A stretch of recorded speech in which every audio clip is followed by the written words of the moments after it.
Welcome back in. It's another edition of Where the 99 Lead. I'm Andrew Joyce, your host, and Where the 99 Lead, we talk about those historic 99 steps that lead to the University of Pikeville campus and also lead from campus back into the world. Joined today by a special guest, the 20th president of the University of Pikeville, Dr. James Hurley, and he's walked those 99 steps to campus as a student, from campus into the world, and back up those 99 steps, first as an executive vice president, and now as our 20th president at the University of Pikeville. Dr. Hurley, welcome in.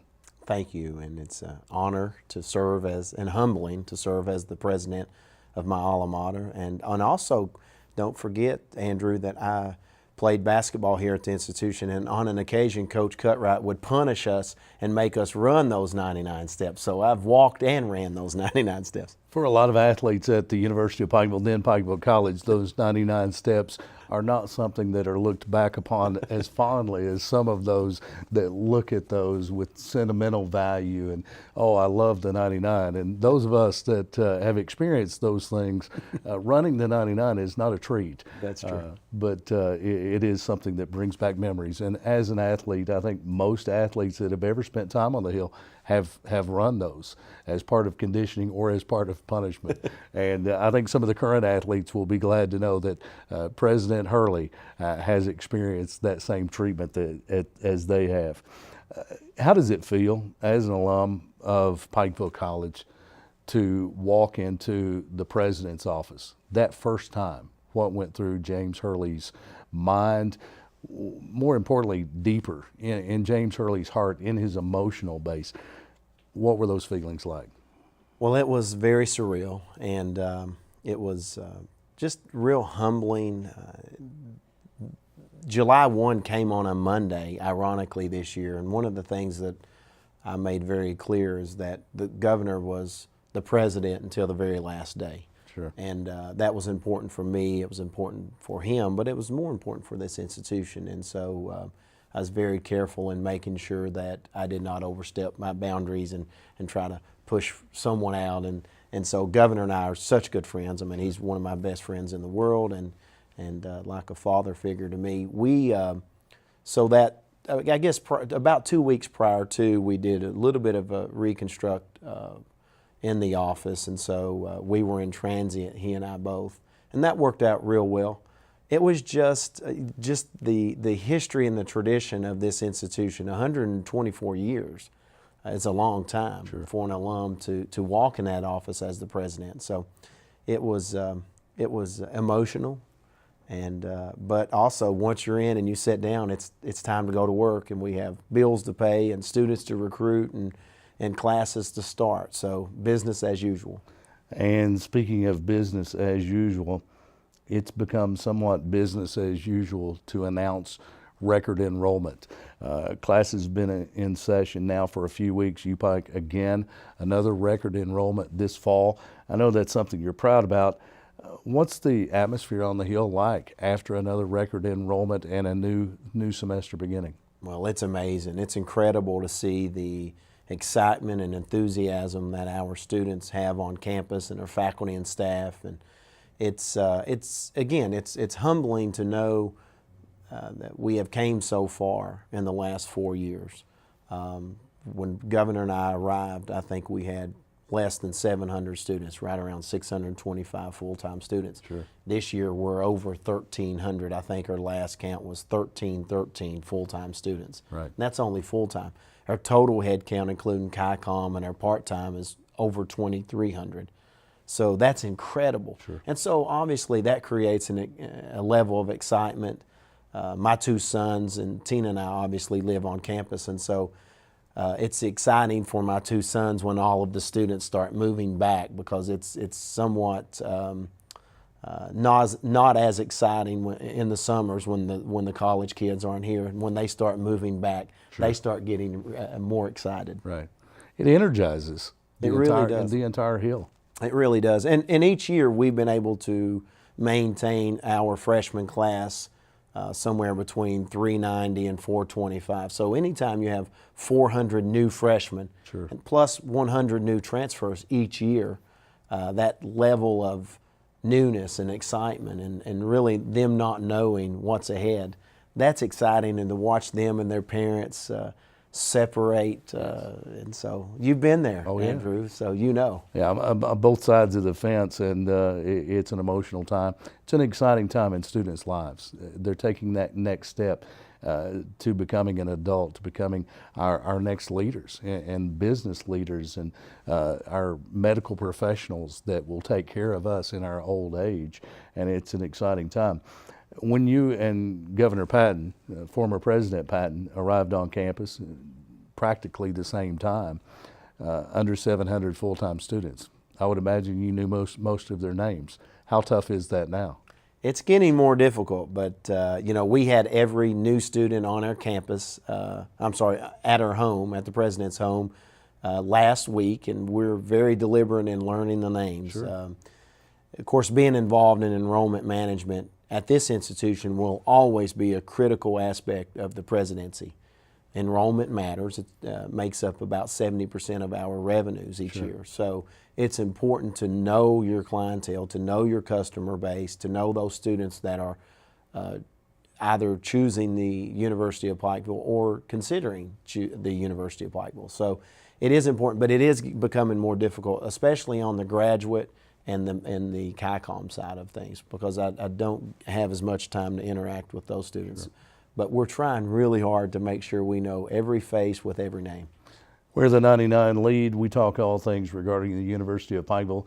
Our special guest today, Dr. James Hurley, the 20th president of the University of Pikeville. And record enrollment over the last several years. We talk about full-time students, an increase. Last year, the Kentucky College of Osteopathic Medicine doubled its enrollment numbers, so there's growth there. The Cole Building, we can look all around the community and see growth, not just in the physical plant, but in the number of students. And with the increase in the number of students, you've been involved closely in that enrollment management, in recruiting. What about the university is so appealing to students that there's been such a dramatic increase in enrollment? I think it's the family atmosphere that we create here at the university. Let's take you, for example, Andrew. Our student athletes regard Andrew Joyce as the official broadcasting and the radio voice of the Bears. You're the voice that their parents hear when they're listening in Boca Raton, Florida, or Oakland, California, Seattle, Washington, Buffalo, New York. I mean, all of those, and we have students from all of those places, and I've spoke to parents specifically, and Pike TV, when they're watching their children perform athletically on the internet. And so, but they know you more than just the voice. You come up and you have lunch and you interact with these students. Sure. It's the same with their faculty and staff. They are not only their professors, but they're also their friends. They're here to ensure their success. Ambria Ray and Mandy and all the folks in student success, the work they do to go that extra mile to help create an atmosphere of success. That's important. And again, the family vibe that we portray and we live up to every day. I mean, we want to have every student in our home this year to have some type of meal or some type of event with us. It's important that they know their president, not only as the leader of their institution, but also as their friend. Sure. And someone that cares deeply about their success.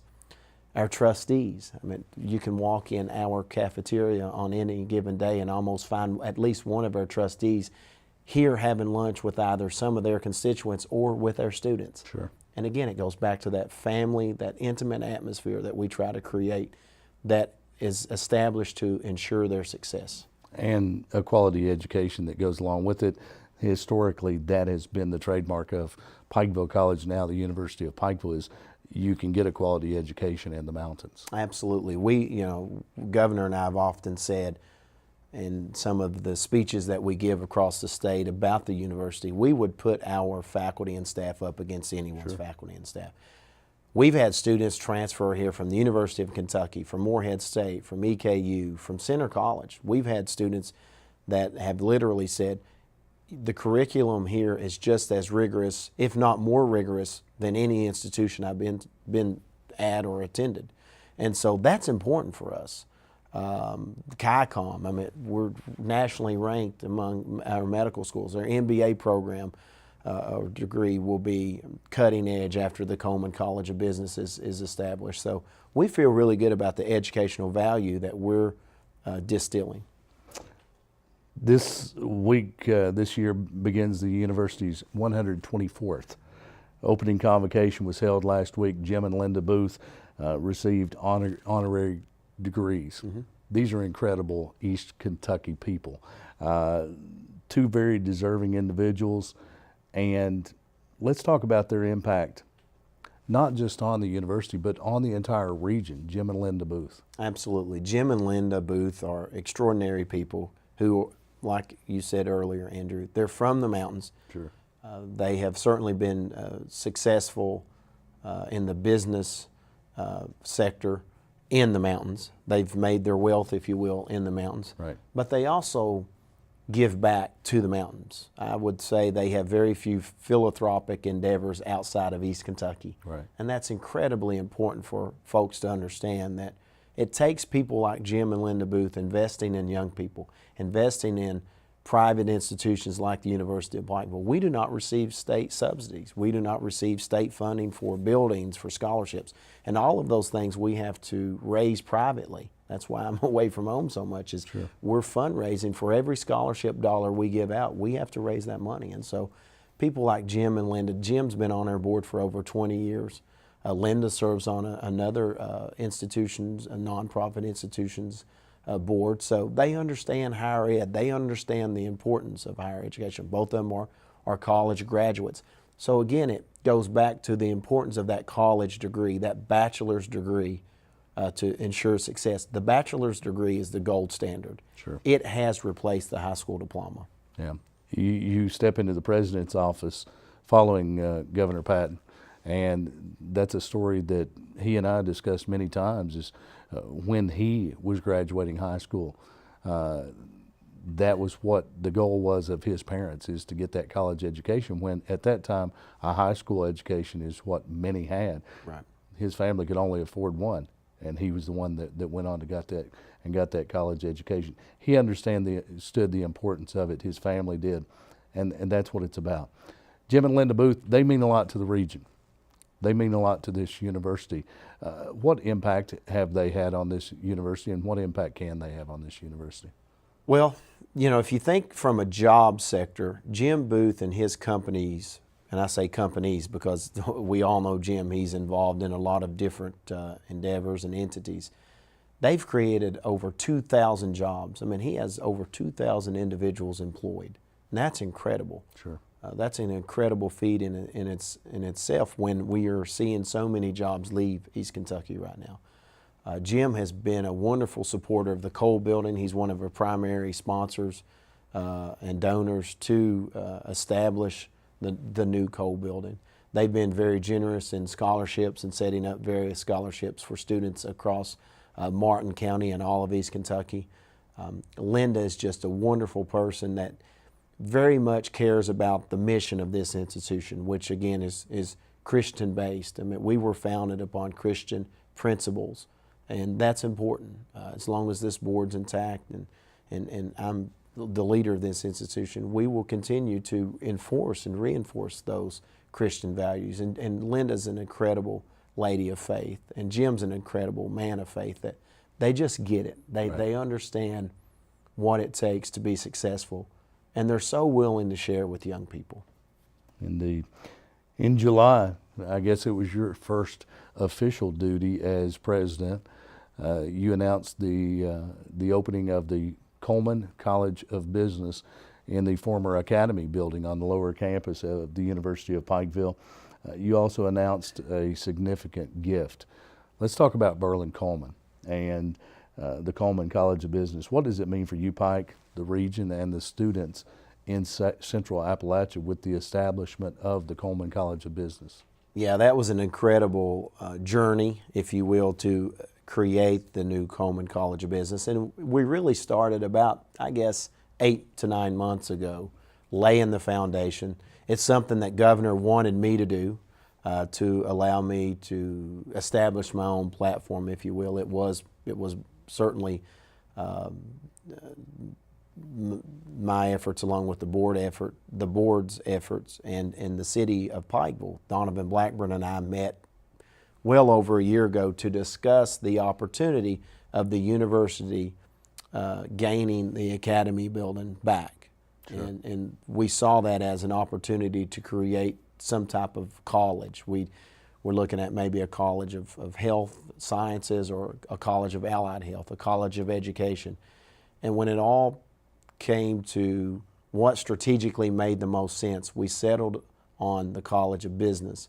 And that's when I flew to Daytona and spent some time with Berlin and Gene, and cast the vision, if you will.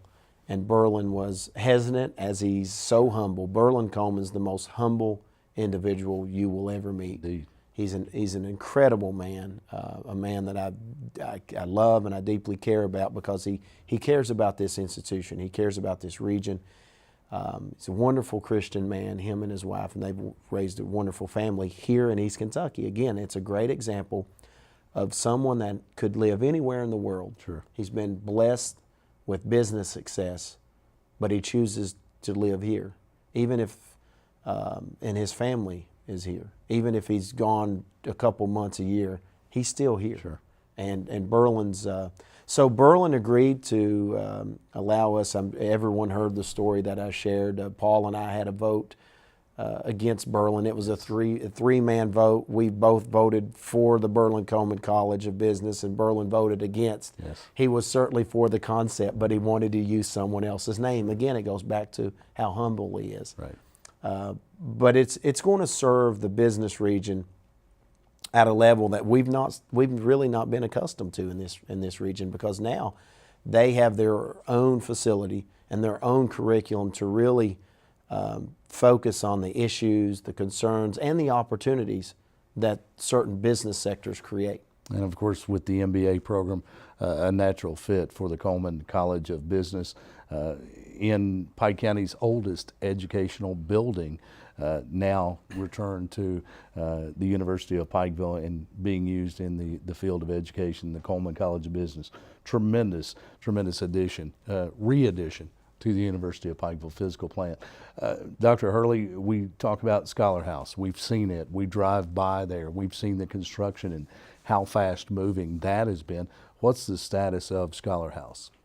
Well, the Scholar House is moving along very well. It, as you, again, like you said, as you drive down Hamley, you see the construction. We are set to move the first block of families, and I say a block because we're planning on moving them in increments of 15 to 18 families per block. The first block will be moved in on October 15. Wow. Yeah, so we're really pushing the bar, if you will, pushing the limits of the construction phases and construction processes. So we feel really good about that first phase being met, or the first block, if you will. Of course, we have 48 units, 48 families, and then the back unit is what is really generating a lot of interest and questions and Yes. topics of conversation.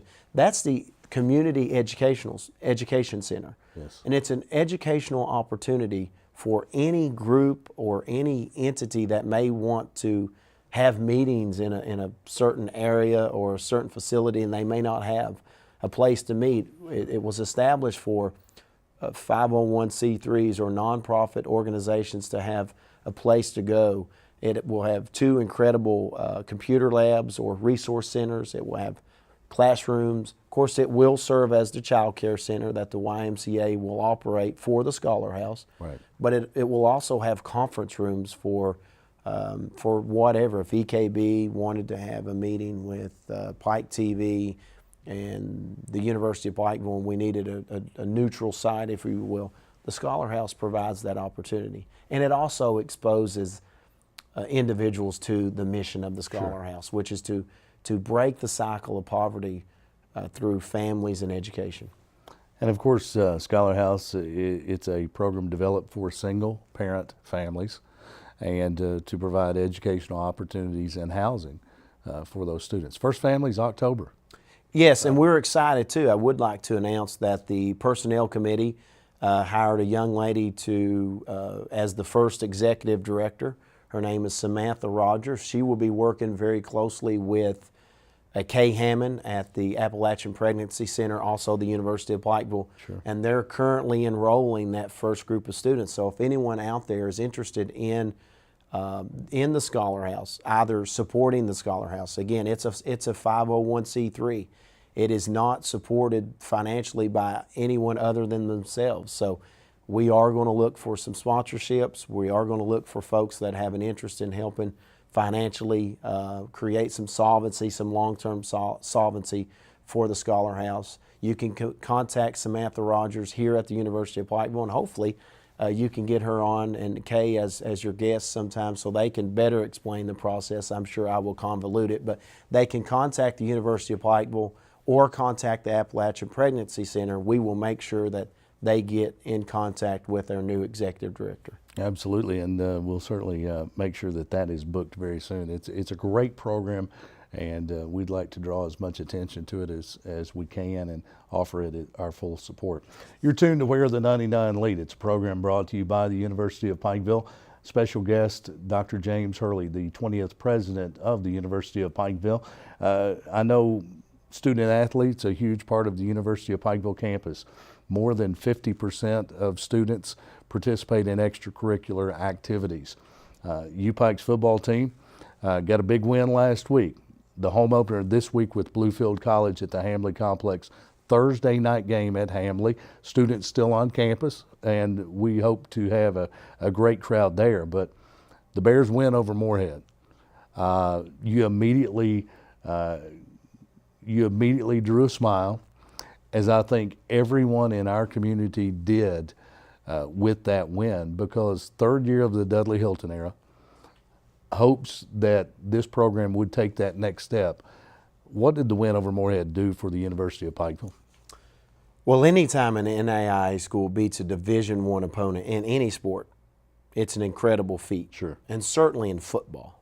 I think it's probably more incredible because of the sheer size of the athletes, of the programs, the budgets. I can assure you their budget is much larger than ours. Sure. Their travel budget's probably twice ours.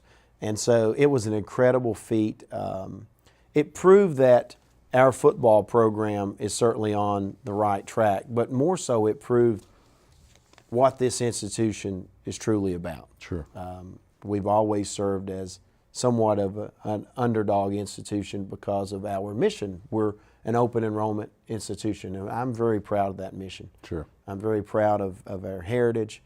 A lot of us would not have been able to receive a diploma without the mission of this institution staying intact, and that's very important.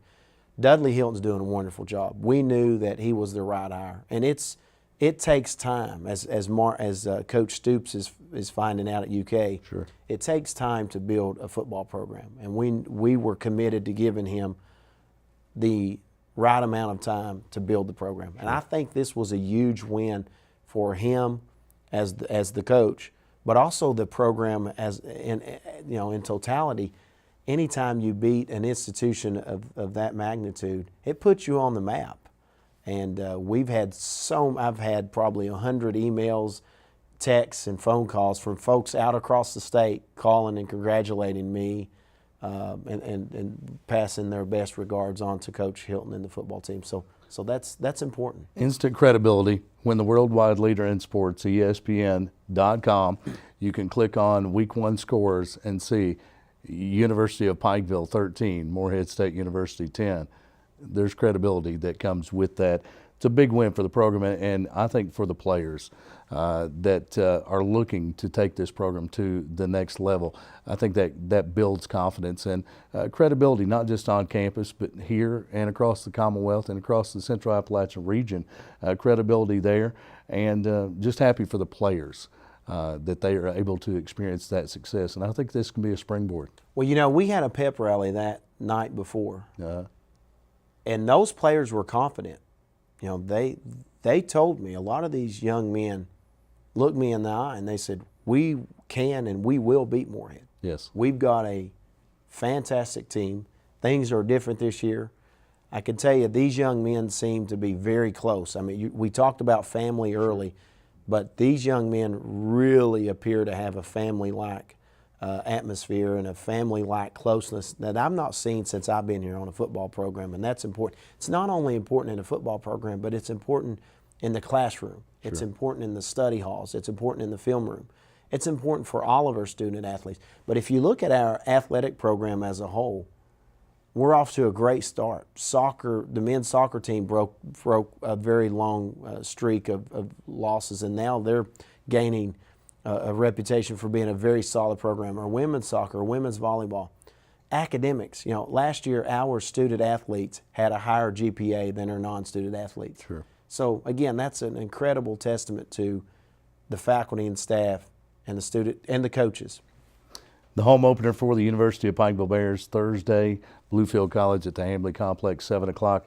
And we want to encourage everyone to be there. We want a great crowd, a lot of orange and black.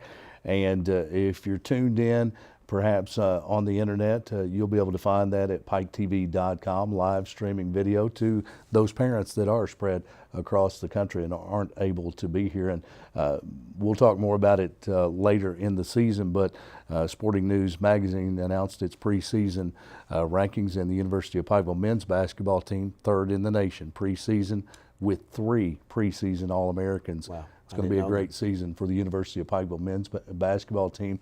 Excitement around Joanna McNamee and the women's team as well. We'll get off our favorite subjects in athletics and get to some things that are more important as we wind down. On Friday, October 18th, the Board of Trustees will host your formal inauguration ceremony. It takes place at 1 o'clock at the Expo. It's part of homecoming week at the University of Pikeville. Invitations are in the mail just a few days. As you approach that important event, what are your thoughts as the university's 20th president? Well, again, it's you know, Tina is an alum as well, so it's incredibly humbling and it's an honor to serve.